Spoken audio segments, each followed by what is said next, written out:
দর্শক, এই মুহূর্তের সব থেকে গুরুত্বপূর্ণ খবর, যে খবর আমরা আপনাদের সামনে তুলে ধরতে চাইছি, সেটা হচ্ছে যে এয়ারপোর্টের সামনে, কলকাতা এয়ারপোর্ট থেকে সরছে 136 বছরের পুরনো মসজিদ। ক্ষমতায় আসতেই বড় পদক্ষেপ নিলেন শুভেন্দু অধিকারী। কলকাতার এয়ারপোর্ট সংলগ্ন বহু প্রাচীন একটি মসজিদ আছে, যার বয়স হচ্ছে 136 বছর বয়স। 136 বছরের সেই পুরনো মসজিদ, তাকে কিন্তু সরিয়ে দিচ্ছেন শুভেন্দু অধিকারী। কারণ এয়ারপোর্ট কর্তৃপক্ষের কিন্তু অসুবিধে হয় এই মসজিদের জন্য। বহুবার তারা রাজ্য সরকারকে জানিয়েছিলেন, কিন্তু কোনো কাজ হয়নি। বাম আমলেও কোনো কাজ হয়নি, তৃণমূল কংগ্রেসের আমলেও কিন্তু কোনো কাজ হয়নি, কোনো সাড়া মেলেনি রাজ্য সরকারের কাছ থেকে।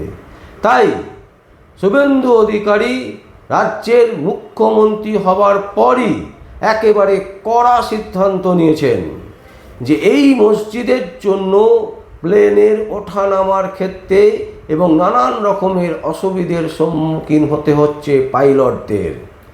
তাই এই মসজিদকে এখানে রাখা যাবে না, মসজিদকে সরাতে হবে। এবং সাথে সাথে তিনি কিন্তু সিদ্ধান্ত নিয়েছেন, এবং সেই সিদ্ধান্ত অনুযায়ী কলকাতা এয়ারপোর্ট থেকে সরছে 136 বছরের পুরনো মসজিদ। ক্ষমতায় আসতেই বড় পদক্ষেপ নিল শুভেন্দু অধিকারী। একেই বলে হচ্ছে দাবাং মুখ্যমন্ত্রী।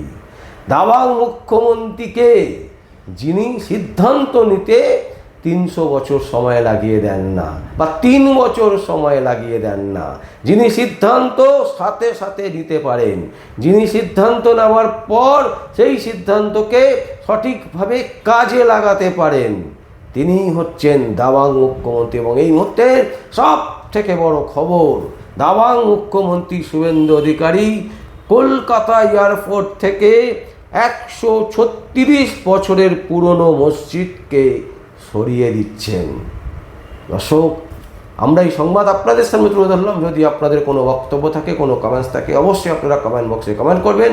আর দেখতে থাকুন পরবর্তী সংবাদ আবির্ভাবে। আমার নাম বিশ্বজিৎ পাল, সংবাদ আবির্ভাবের জন্য।